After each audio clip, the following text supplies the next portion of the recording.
Welcome to Crosscut Creators. I'm your host, Aaron. I am pleased to be joined by Mr. Max Reisinger. He's a young entrepreneur, influencer, creator, and wellspring of positivity, my friend. Thank you for joining, Max. Thank you for having me on. Absolutely, absolutely. So 420,000 YouTube subscribers, 20 million views across 2 channels now with over 100 videos, 46,000 Instagram followers, and over 8,000 Discord members. You've started a new successful brand, Perspectopia. You already have product endorsements, deals, and a whole line of merch. You're only 18 years old. Congratulations, Max. I mean, just right off the bat, I mean, that is amazing baseball card set you have there. Thank you so much. So tell us what it's like to have almost 500,000 YouTube subscribers before graduating high school. You know, the weirdest part is that I dreamed about this for so long, and I thought it would feel almost like godlike, you know, to make it on YouTube, you know? And I think the biggest surprise is that I almost feel no different with 500,000 subscribers or 400,000 than I did when I first started. So what led you to start your first channel? Back in the beginning of 2019, my family moved to France because my mom was going on sabbatical. And so my whole life I was sort of interested in photography and film, and I'd started to experiment around with the camera. For me, this was like an opportunity to sort of reinvent myself and to, you know, create a version of myself that was maybe more extroverted, more, you know, like into filming, and where I could, you know, document my life of me changing and growing up in what I knew would be a really transformative experience in my life. And so I was like, I'm going to be moving to France for 7 months. I'm going to be going into a school where I don't know the language. I'm going to be traveling around. My family's going to be changing. And I want to be able to like capture this, you know, I want to share it with my friends at home. I want to be able to watch this when I'm older. I want my kids to be able to watch it. And that was sort of my initial like motivation with it, you know, to have something that was more than just photos to look back upon. And I never could have imagined it getting to where it is today, but that was my first thoughts. Where was that subscriber base like, where you were like, man, this is blowing up? When I was living in France, I filmed over 50 videos, and I think the most I got in one day was maybe 20 subscribers, and I was freaking out, like absolutely running around the house with like a smile on my face. I was like, oh my God, 20 people subscribed, and I'd refresh throughout the day, and every time I got 1 subscriber, I'd be like, wow. And so I never experienced any sort of like virality while living in France and while I was, you know, in this like creation period. And so when I moved back home to the United States, it was like, all right, I'm going into my junior year of high school. I don't know what's happened. You know, like my whole identity as a kid in France and filming my life there has shifted because now I'm back in America. I'm back at home. And so I was like, well, I don't know what I'm going to do. And then suddenly I refreshed my YouTube page and it's just like 10,000 views in the last hour.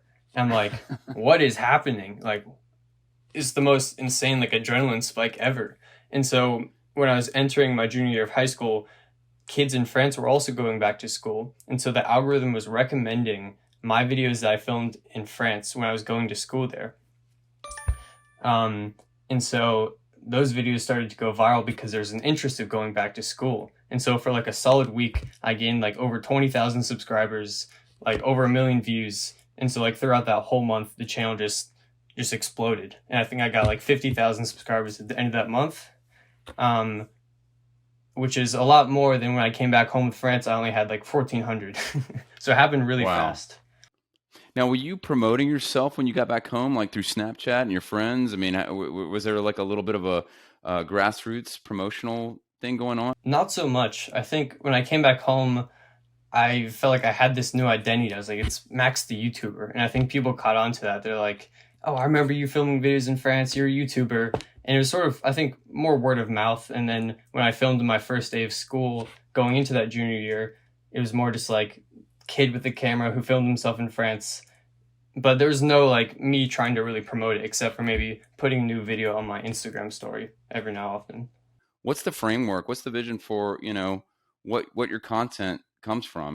I think this is the biggest question that I have, and I know a lot of younger creators have, and one that I think I've struggled with for a long time is because you have this initial intention with your channel, and then things change. You change, you know? Me, even 3 months ago, I feel like I'm a very different person because I'm in this phase of my life where I'm rapidly changing. My ideas are rapidly changing. Who I want to be is rapidly changing. And so it's not like I'm having identity crises, but I'm changing, you know, and I'm evolving as a person. And it's hard to have your online presence also evolve because it's a lot, you know? And so I've had to ask myself the question, you know, like, who am I? What do I want to be known for? What message am I trying to share here? And I think when my channel was starting to gain traction, for the first time, I felt like I was having a sense of community. And I think that's what really, through that, I learned like, oh, I'm able to impact people. And I never really was able to conceptualize that before. And through what people were telling me and the feedback I was getting through my videos, that's when I started to create Perspectopia, which is like, hey, people think of me as an optimistic person. And that's the value that I'm sort of giving. And I think through that, I've been able to create sort of like a mission, you know, an optimistic way of living. And I think that's where I'm at right now in my careers. That's something that I live by and I want to promote and share with the world. What is Perspectopia? What is it to you, and what has it become? So I think throughout my life, I was a very like positive and optimistic kid, and I never quite felt like I had that environment around me where I could relate to other people who shared that vision. And so when I created my videos and it started to go viral, I felt like I had an audience of people who shared that perspective of being optimistic in certain situations where most people wouldn't be. And so I was like, wow, maybe I could find a way to bring these people together and create a community of people who share these ideals, because I struggled to find people like this. And from what I'm hearing from other people is that they don't have that, or they relate to that. You know, they don't have a lot of optimistic people in their life. And finding my channel felt like they found someone who they could relate to. And so that was like a big shifting of like, holy cow, I can bring people together who share this optimistic perspective. And so that's what Perspectopia is. It's a couple different things, right? But for me, it's like a metaphorical city in our minds where you can always be in Perspectopia if you kind of just imagine it. So whatever situation you're in your life, you can choose to just, it's kind of like I wouldn't say like a religion, but almost like you can choose your way of thinking and kind of be there in your mind. And so it's also literally a community on Discord where people can interact, chat. And then it's also a clothing brand, which people can wear and promote the message on the clothing. So I think those are like the three current versions of Perspectopia for me. I know that's a lot of all over the place. So talk to me about your level of engagement with your viewers. You have, you know, a bunch of YouTube subscribers, you have a bunch of followers on Instagram, and now you have this 8,000 person strong Discord community. Talk to me about community. Talk to me about how you're creating and engaging with your community, and what that's doing to your channel. Are they bringing you ideas and topics? Are they giving you feedback, or how has that changed you and changed your channel? I think it's helped me out a lot. You know, I think creating videos and publishing them can feel very isolating at times because it's a lot of work while being alone. You know, you're editing, you're filming, you're always in your head about your own work. And I think you don't always realize the effect that it's having because you never really see it, you know? And I think for me, it's been a really good feedback loop because my audience is very honest and raw, and you can hear what they're thinking about the videos, and we can talk about them and how it's affected them. And I think they don't always directly give me video ideas or things they want me to talk about, but I can sort of gauge how they're feeling in general, like the general mood. And I don't know if I use that to guide my content, but I use it as just like good feedback for moving forward. I don't know. But I think Discord has made it very easy to engage with my audience. It's a direct, you know, source, which I think YouTube doesn't have. And that was my biggest frustration was when I was creating my channel in France. I was like, I know there are people out there watching my videos, but I don't know where they are or how to talk to them. And I think during that period of time, it was kind of frustrating because I wanted to build a community, but I didn't know how. And I think within the YouTube platform, it doesn't really facilitate that in a good way. And so Discord has made that just so easy because, you know, after this call, I can go hop onto Discord, go in a voice call and chat with like 20 people and hang out. I think it's allowed me to escape my YouTube persona and just be a kid and hang out with them and talk about anything. And I think most of the conversations aren't even about YouTube, you know? It's about what's going on in your life, you know? It's very personal. And I actually really like that. So why Discord? I mean, were you a gamer before Discord? Did somebody recommend Discord? Do you recommend Discord? I mean, there's Slack, there's other technologies. Is there a particular reason you chose it? Yeah, so it's kind of an accident. It's funny, you know, I didn't actually realize the story. I'd been asked a similar question before, and I was like, oh yeah, someone recommended it to me. But what I realized is that a small startup reached out to me, which was like a collaboration platform where you could talk to people. And so I wanted to try their product. And I was like, hey, on my story, let's try it out and let's chat together. But the thing is, it didn't work that great. And so people were like, use Discord instead. And I was like, what's Discord? And so I tried to download it and I set it up the next night. And I was very confused. You know, like the interface can be very overwhelming. So I'd never heard of it before. But yeah, my audience recommended it to me because I've never really been into gaming. But I'm so glad they did. Is it kind of your first experience with like live chat rooms in general, or had you already kind of done some of that? I think it was actually. I think the closest I've ever gotten is maybe a live stream, but that never feels like the chat. It's not really a conversation. So I think this really was my first introduction. Yeah. So you do live streams? Sorry. I think watching other live streams, I've talked to people in the chat before. Okay, so you don't do live streams? Not very often, no. It's not as much of my thing. That's cool. So, I mean, you must have amassed a lot of skills by now, right? You've had to learn everything from scratch. You're a scrappy entrepreneurial guy who has probably learned editing software, photo manipulation software, cameras, lenses, sound, lighting, drones. I mean, I'm probably missing like 5 things, right? Because, you know, just like me and many others out there, we do it all. We set this all up. We get it. We distribute it. We cut it. And if you had a team of people, what would you have them do, and what would you focus on? That is a great question. And it's so true. You know, we handle everything. You know, it's like every little thing, and you don't always like every little thing, but you kind of have to do it anyways. Exactly. Yeah, I think for me, I'm naturally an introvert. So a lot of the on camera can tire me out unless when I'm doing it alone. What I realized, especially in these past coming weeks, is that if I'm around other people, they can bring that authentic version out of myself, which isn't as tiring on camera. But for me, it's really hard to turn it on always. And so I think that's something I'm getting better at, and I'll find more of my flow state within filming moving forward. But editing is definitely where I get lost because it's one of the most rewarding aspects, because when you can start to see the story coming together, you're just like, you get so excited. Because with editing in the beginning, you're just like, oh my God, I have hours of footage of this music. How am I going to tell the story?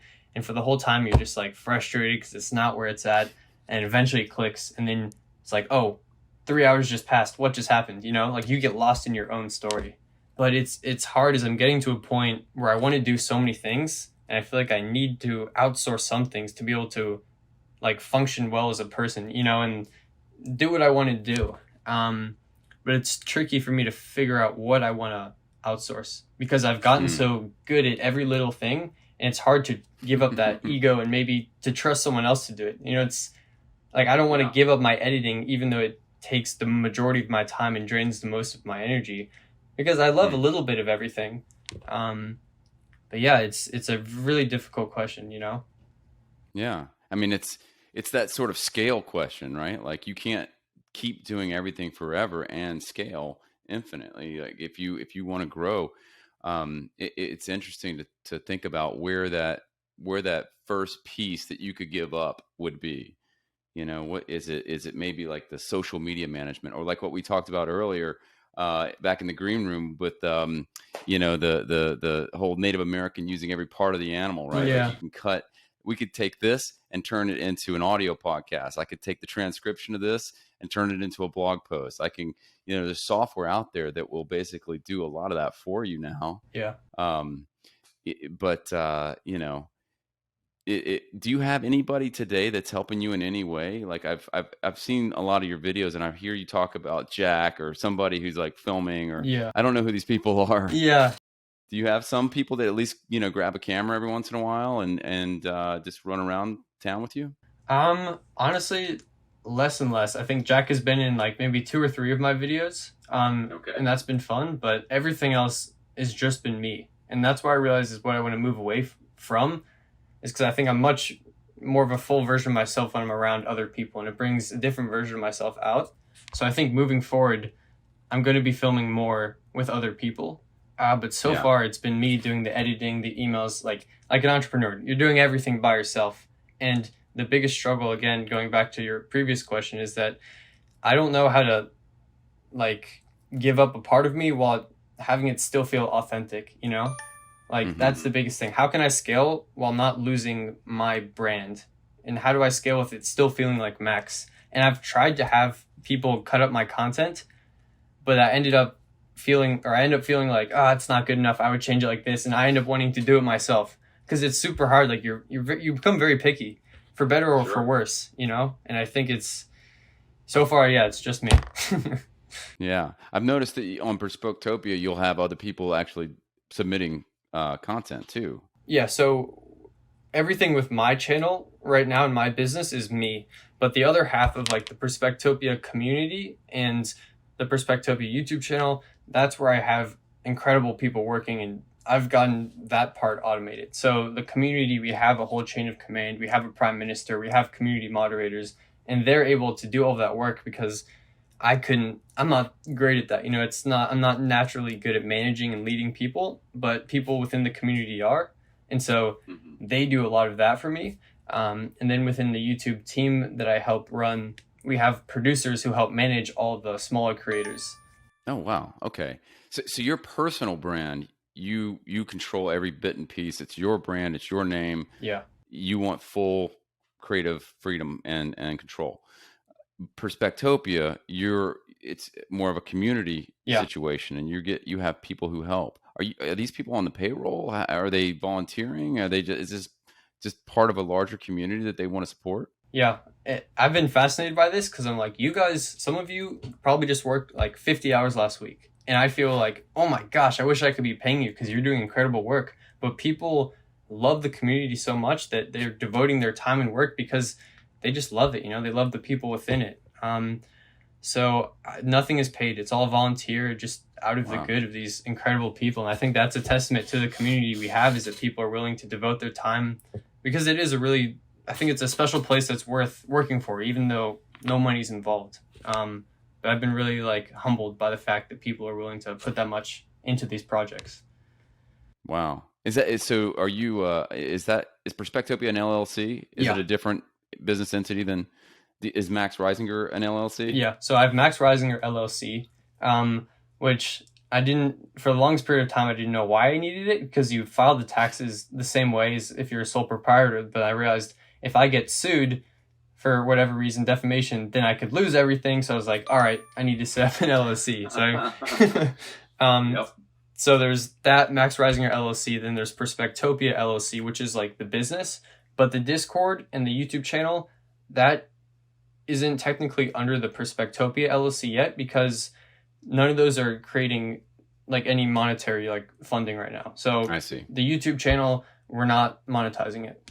And so I have to figure out, that's the next step, is that once we get to a point where we're starting to monetize, it complicates things, because these people have to be like technically volunteers. And then what are we doing with the money? Like it's a whole nother thing we have to dive into. So yeah, that's kind of the next step, is figuring out how I want to grow these things. And is it something that shouldn't be monetized, should be monetized? Because I think money can complicate things. And I'm not sure exactly what to do yet. But that's part of the fun. Yeah. Have you thought about working with like a business manager to help sort of think through those types of logistics and, the different ways to monetize and where you should have things sort of firewalled off or broken out? Yeah, I'm not at the moment, but I'm getting to a point in my life where I'm trying to find mentors. I'm trying to find people who can help me give me more direction, because everything I've just been winging it. Like, I don't know what I'm doing. I'm just trying to figure it out. But right now I'm trying to find the right person who can help guide me and who maybe has experience with this. Wow. You certainly seem like you know what you're doing. I Maybe. mean, at what point did you reach monetization? Just out of curiosity. I mean, what did your chart, what did your viewership curve look like? Was it exponential? Was it linear? I mean, So I was just able to start monetizing right when I got back home from France. So none of that was monetized, none of my first 50 videos. And so when I came back, there was an entire month before school started. And that's when I was making like 20 cents a day. Like, I remember one day I made like 50 cents and I was like, oh my God, I remember this exact moment. I was on like the second floor of our home and my mom was there. I was telling her this and she was like, you need to like get a job for the rest of this month. When I was a kid, I was working 3 jobs in the summer and you're here making like 50 cents and bragging about it. And I was like, Mom, just wait. And literally the next month, the channel blew up and I made like thousands and thousands of times more than I ever would have ever thought. And I was just like, it went from like 20 cents a day to like a couple hundred a day from ads. And I was like, what is happening? I didn't realize you could make this much money. And so wow. it went from like nothing to just everything. And then it died back down a little bit. And now it's kind of starting to grow again. And that was just from like an AdSense perspective. So I didn't even consider brand deals then since I was still small. And I was like, oh my God, all the money's in ads. And now I'm getting to a point where I'm realizing, oh no, all the money's with working with brands. I can make 10 times more than I'm making from ads. And so that's where I'm at now, where it's like, oh my God, it's much bigger than I even thought. I thought you could make this much, but you can make this much. And that's where it's like, whoa, this could be a career. I mean, obviously AdSense is the big model for YouTube. There's no other game in town that can beat YouTube's AdSense thing. That's why every creator in the world seems to be there. What other revenue streams have you currently gotten into? Like, where are you getting that cash? And what are you looking at as like possibly the next, couple out? That's a great question. So I'm going to do it chronologically. So I first started with AdSense. Then I created a Patreon. So I'm getting monthly money from that. That's when I started doing brand deals. So those are like the main 3 that are focused just on YouTube. And then there's obviously Perspectopia, the business, which I can make money from merchandising. Yeah, it's interesting to think about like how that could expand out. I'm for those out there that aren't really familiar with what a brand deal is, can you help explain what you mean by that and how that generates revenue and what that model looks like and what you have to do? Yeah. So it's a very interesting world that I didn't really know how it operated, how it worked, and how to get involved. And, as my channel was growing and I'm starting to get emails and I was like, I don't know how much I'm worth. If you want to put a 60-second advertisement on my channel, is that worth $100? Is it worth $1,000? Is it worth $10? I don't know. So I've been managing all of my emails, all of my brand sponsorships since my channel has started. And so for me, how it's worked is like 99% of deals are from brands approaching me. So I'll get an email from, let's say, Hulu, and they'll say, we love your content. We have a campaign next month talking about, we're targeting college students because we have a $1.99 deal per month for Hulu college students. And they'll say, we want to work to create a video together. And then you kind of just exchange back and forth. And so essentially you are working with a brand and they're paying you. There's different types of models, right? So you can have an affiliate link where you make commission from each one of your viewers buying something, or an upfront fee, or you can get paid per views. And so the majority of my deals have just been like a flat fee. So it's like this amount, that's it. There's no like commission, there's no nothing else. I gotcha. Have you experimented a little bit just to see like which one might work better, or are you just chosen that the flat rate up front makes the most sense for you? Honestly, the flat rate has worked best for me just because I'm still kind of discovering my audience, and that's just kind of primarily what the YouTube space is at right now. Like everyone who I know, that's sort of the model that they're using, because it's the easiest way to guarantee that you are getting paid, and I kind of like it. But I'd be interested in trying like a hybrid as well to also get, because sometimes you get paid like a certain amount for a video because they're expecting you to get 50,000 views. But what if it gets 1 million views? And instead of getting paid $5,000, that video is worth $50,000. Exactly. That was my thinking. It was like, man, I'd want to experiment. So I'm still trying to figure that out because there's no like right answer, and it's hard to find the balance between what works and I don't know. Like that's something I'm definitely going to work on figuring out as I move forward. Is there a piece of this whole thing that it has turned out to be more drudgery than you expected? Yeah. I think the biggest thing, which isn't even tangible, it's honestly just like my own head involved with everything. Like it is a very isolating career doing it alone because it's Mm. no one really understands it. It's so intricate. If I talk about a brand deal, it's just confusing. You know, it's hard to discuss with my friends or my family. It feels very abstract. I think it can feel just really isolating, and then you kind of get stuck in your head, and there's little bits of like imposter syndrome. And so like that's the worst part of all this is that you can't stop thinking about it. Like it's really hard to turn off your brain to stop thinking about YouTube or like how could I tell the story better? Or how could I turn this into a TikTok? Or how can I work with this brand? Like it's never ending. It's like you could go on forever, which is incredible because I'm so lucky and I feel so fortunate to have such an exciting like career and position that I'm in. But in terms of like tangible work that I have to do, I would say it's all the emailing, you know, like spending 2 hours a day to like talk to brands to try to like communicate what I'm thinking. Like that's a position where I'd want maybe some management help, someone to take that off because that doesn't feel creative to me. You know, always it's just like, I got to do some emails, you know? Of the two major things, it seems like that, you know, get you excited. There's you know, the expression of creativity, and then there's this engagement with the community. Are those the two big things? I mean, is there one that really stands out as being like the main thing that you really love, or are they intertwined in a way that can't be separated? Yeah, no, that is such a great question. I've never really thought about it, but I think what gets me excited is the idea of creating something and telling a story. But then the part that makes me feel fulfilled is seeing how it affects my community and then being able to discuss it with them, and that the storytelling that leads to the community. Like it's like they're both kind of interconnected, but I think it starts off by me becoming excited about telling a story or going and filming a video, and then the full picture is the community aspect, which is like the back end, if that makes sense. Mm-hmm. Absolutely. Yeah, no, that totally makes sense. I completely get what you're saying. Do you ever wake up and just say, "Hey, I don't want to make a video today, man. I just don't," or Oh yeah. go, do you have a slump? Like you ever have a day or a week or a month where you're just like, I'm not into this. I'm not, you know, and if you do, like, how do you get out of that? Oh, I definitely do. Like everyone I know who's into YouTube, same thing. Like we all struggle, you know. Sometimes there's weeks where you're just like, I don't feel like turning on the camera today. I don't want to talk to it. I kind of just want to do my own thing, you know, or I don't want to think about everything. I don't want to think about the contract that I have with the brand, or I don't want to think about like trying to interact with the community in a good way. Like it can sometimes feel very overwhelming. There's other times where everything feels very exciting. And so I definitely sometimes wake up, I'm just like, I want to focus on my business this week instead. And so I think I've been able to create and have like other avenues in my life that I'm passionate about as well. So like my life isn't just completely YouTube, you know. Sometimes I can just be like, no YouTube this week. I want to focus on building a new Perspectopia collection. So I think I've been really lucky to discover other things that I'm passionate about. And then by the end of the week that I've been working on the Perspectopia collection, I'm like, oh wow, I want to make a video now to share this next collection and like to promote it.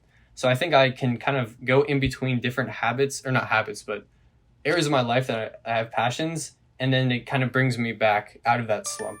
Mm, that's cool. And does your community, are they accepting of that? Like Max goes offline for a couple weeks to take a brain break? I think it's very hard, and I don't think I've done a great job at always communicating, you know, why I'm gone for 3 weeks, because I don't like making excuses. I think people get really tired of YouTubers being like coming back always making excuse. Sorry, I haven't been active for the past week. I've been doing this in my life. So I think for me, I've stopped explaining why I'm leaving and then just coming back and making a video. And I think people realize, yeah, he's just living his life. He's a teenager. And I think I haven't promised anything yet. I think a lot of YouTubers promise they're going to be there every week. And when they're not, their audience is like, why aren't you there? Like, this is your job. You should be doing it all the time. And yeah, I don't know. I think over time, my audience has had a greater understanding that I'm multidimensional. I'm not always creating YouTube, and they're not entitled to my videos too, which is also, I think, an interesting relationship, you know?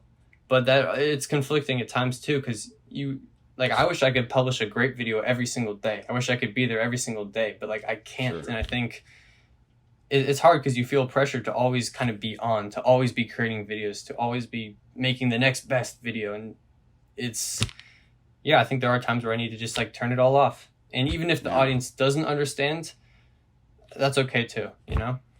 Yeah, of course. Do you think that's an internal thing, or is there externalities there? Is there legitimate pressure for brands or from your community to say, hey, we're looking forward to the next video, man. Come on, let's get it. Yeah. Or is it internal? Is it just you that's like, I need to be out there. I need to be, in front of the camera. If I go too long, it's going to be hard to come back. Or is it internal or external? It's both. I think you feel it externally, and then you bring that internally. Like you hear the voices outside, and then they creep into your head, And I think with brands, you have contracts. So like sometimes you have to publish the video. Like there's no questioning about it, But then there are like your community members like, hey, I miss you. Like your videos really help me in my life, and I feel like I need a Max video right now, And I'm like, I wish I could provide that, but like I'm not there yet. And then that kind of creeps into my head, and it's not like I blame them in any way, Like I wish I could provide that all the time, and like I'm trying to realize that like I'm not a robot, Like there are ups and downs. I can't always have this creative high. But yeah, I think it's a mix of both. It's hard because you wish you could, but it's not possible. And I think you kind of struggle with accepting that you can't always be creating the next best thing. Here's another thing I'm really interested in understanding is, how has it changed your relationships with your friends and family? Another great question. Yeah. I think in the beginning, I was just trying to document. So my family was there in my life. So it was like, hey, we're going on a trip. Of course I'm going to show my family because that's my experience here. And I think over time, it shifted from documenting my life to having it be more focused on me and me growing up. And I think the content has shifted over time. And then I felt like I didn't like intertwining my family with my videos all the time, because sometimes it felt like inauthentic, or it's difficult to have other people in your videos because I don't know, it's like they're characters in the video, but they're also like in your life. And that sounds very like abstract, but there's like different identities, even me in my own life, and then there's me on camera, which I try to have it be as similar as possible. But I found that I'd rather just have all my interactions with my family just be not influenced at all by any external factors like filming. And it's tricky because I want to include them in some of my videos, but it's almost easier for me to have separate identities, Because if I'm trying to film with them, it's like intertwining my work life with my family life, which can be very dangerous because then you can always be thinking about YouTube, but then you're never fully present with them. And that's something I've realized, is that I want to keep those separate at times because I want to be able to be present with them. I want to be able to say like at 6 o'clock, I'm not thinking about YouTube. I want to hang out with my family. Yeah, I just think it's tricky because I want them to be in these videos because it's documenting my life and I want to be able to look back upon it. But then it's also like the factors of like, what videos am I trying to create now? Is that just documenting my life, or is it telling stories about other people? And there's just so many other factors. And I guess now it's, when I think about creating a video, I don't think about them being involved. I think about how am I being involved. Like I think it's kind of shifted from when I first started my channel. It's just like, this is my life and they're part of my life, so they're part of my videos. But now my videos are more like idea based, like a day in the life of me running my business, which is more focused on me and what I'm doing. And I'm not showing the scenes of me like eating dinner with my family, I think I enjoy adding like little elements of them within my videos because it adds more. But I don't know. It's like a tricky balance, Yeah. I'm kind of curious now again about Perspectopia. I mean, obviously the Max Reisinger brand and YouTube channel is far greater in subscribership, and I'm sure monetization.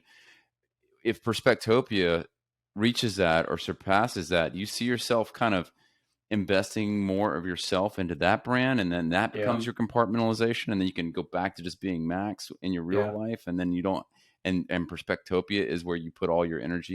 Yeah, no, I definitely want to get more and more involved with the videos they're creating, and yeah, no, I definitely do. I think it's just, I don't know if this makes sense, but the best way to create it is that like there's different like versions of myself, you know, like there's different Maxes, you know, like there's a work Max, there's a filming Max, there's a business Max, there's a running Max, there's the Max as like a son, there's a Max as a brother, there's Max as a goofy kid.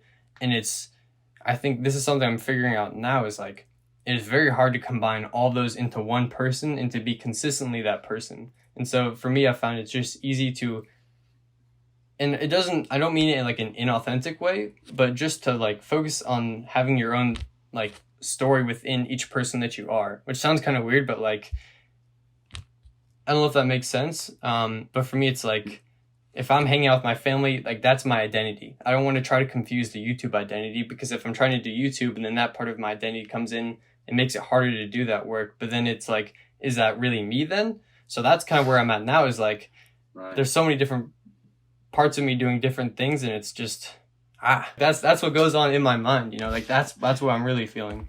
Do you ever, do you have like other social media influencer friends that you've met in the business that you guys like, you know, rap about these types of problems? And, you know, so are there like common solutions and common things that the community has sort of, because this is all new. I mean, this is like a new social phenomenon, relatively speaking, right? I mean, in the last 10, 15 years, we've seen this massive growth in podcasting and YouTubing and content creation and influencers. It's interesting to think about the psychological toll. It's interesting to think about how people deal with that. You know, it's nothing to be ashamed of. It's a strange thing. I'd love to know, you know, what you guys talk about when you meet another, you know, YouTube star. Yeah. I think there's so much almost weight that it brings onto your life, because you're trying to do incredible things, but like it's a lot, you know, and I never expected what it would involve. And the thing is, there's no guidance, because again, it is so new, right? There's no guideline. There's no way to operate. You know, if you go to school, it's like you go to this class, you take this test, you get this grade. But for me, it's like a completely open book with like infinite possibilities, and trying to manage all of that. I was in a great mental place coming back into my junior year, and I was like experiencing the rise of like my YouTube channel. And I was like, I need to get like a psychologist to talk to him. Like, I've had great mental health my whole life, but I was like, I don't know if I will in a month. Like, I want to be proactive about this, and I want to be able to like talk to him about what I'm feeling, because no one understands. Like, my friends can't conceptualize what that means. My family can't, and sometimes I can't even. And it can be really confusing at times. But what I've found, especially more recently, is I've recently found YouTube creator friends, and when you talk to them, you're like, oh my God, these problems that everyone else are like, what are you talking about? They get it. And it makes you feel like, I'm understood, you know? And we can share our like common problems and solutions. And I've recently just had a great conversation yesterday with a friend. And that's something I actually want to do in my gap year, surround myself with people who think the same way, because it makes it a lot easier on yourself, because you're like, I'm not alone in this anymore, you know?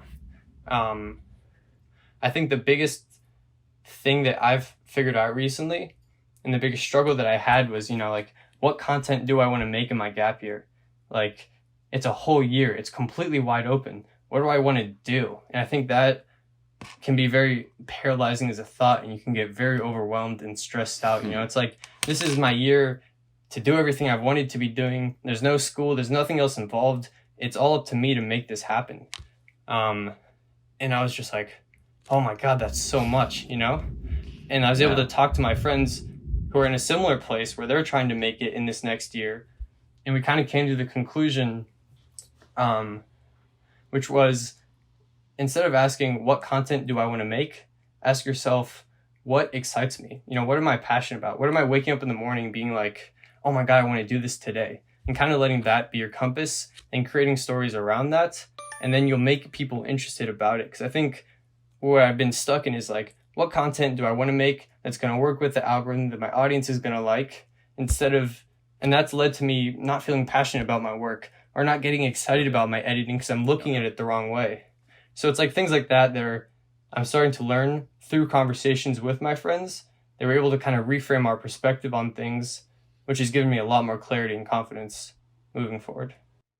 Yeah. And I imagine your Perspectopia community is sort of a nice healing place to go have a conversation with and say, hey, I'm thinking about, I'm really passionate about this. I don't know how it's going to do in terms of the algorithms, in terms of, how it's going to do. But what do you guys think about this? I mean, is this something that sounds pretty cool? And, you have 6,000 person community that is yours, that you're the emperor of, Emperor Max. Yeah. Yeah. I think Patreon has been a great place for that because it is sort of like the whole, I guess the way Patreon is structured is that you're only there because you care about me. You're literally paying money to help support me. So like you have the most raw, or I guess you have the best intentions there. So I've created a community on Patreon where I know that every single person there wants what's best for me. So it feels like the safest space for me to share my ideas. And that's what's really helped me, is where I can publish a video that I'm going to be releasing in a week and ask for their feedback. And I know that every piece of feedback is out of love. Whereas like if I share it with my whole YouTube audience, it's hard to get helpful feedback always. I don't know. I feel like having a smaller sample size has actually helped me out. I realized is like I share private videos up to there that don't go out to the world, or I just talk about how I'm doing, what I'm thinking about. I'll share like pre-releases of videos to get feedback. It's sort of like a stream of consciousness that kind of gets filtered, and I get feedback through them, which I can then, after that rough stage, I can start to expand that out to my own community. And once I get their feedback, I can bring it out to my whole channel. So that's kind of how I have been operating. Interesting. No, it's like your micro investor community that is really invested in you, literally. Exactly. And wants you to grow, to see you succeed. That's really cool. Yeah. So you brought up your gap year. I have to ask. So you decided at some point recently, right? I saw your video to not go to college right after high school. Probably a really good decision given, the social distancing measures and who the hell knows what's going to be happening in the next year. Talk to us about that decision. Let's we'll kind of close on that and just hear about what you have cooking up. Yeah. So I think throughout high school, I was doing YouTube, but I was also a student. So I always felt kind of held back. I was always just like, what if I could do this full time? What if I can invest everything into what I was doing? And where would that take me? And so eventually I was just like, I want to have a full year to just completely dive into my work and see if this is what I want to do with my life. Because maybe that will change in a year. And who knows, But for me, I was just like, I want to give myself the opportunity to discover this, to see what this is like. And so I think pretty early on, there were certain colleges where I was maybe going to run at, and that would have meant that I would have to go there next year. But once I found out that I didn't have that like guaranteed contract where I would have to run, I was like, all right, I'm taking the gap year, like no question about it.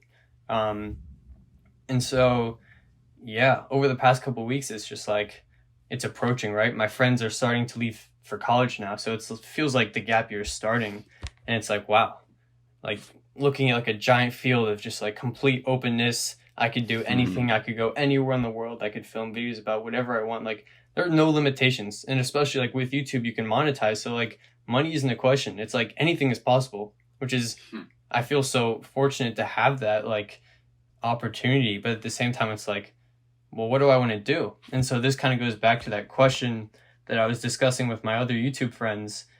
And it's like, instead of asking what I want to do, why don't I just ask myself, like, what am I passionate about? Like, what am I excited about?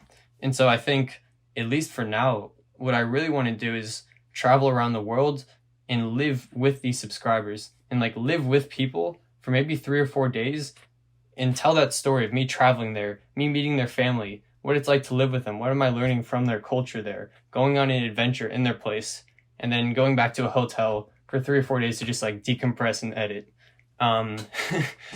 That's a great idea. I love that.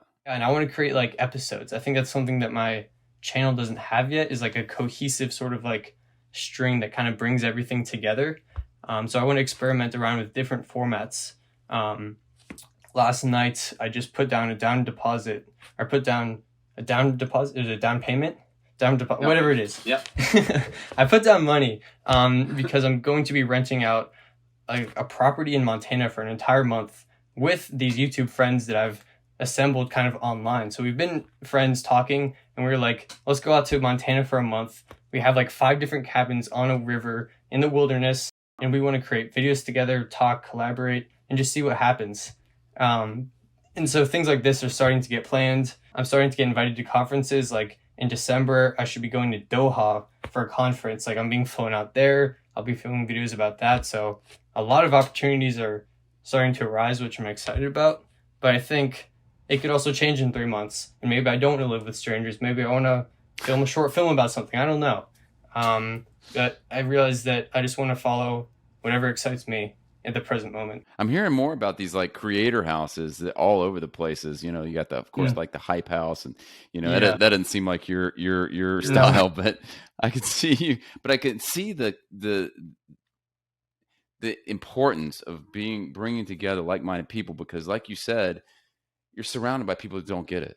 Mm-hmm. You know, your day-to-day life is just surrounded by a sea of people who don't understand what you're going through, what you're dealing with, what you're thinking about, what you're planning.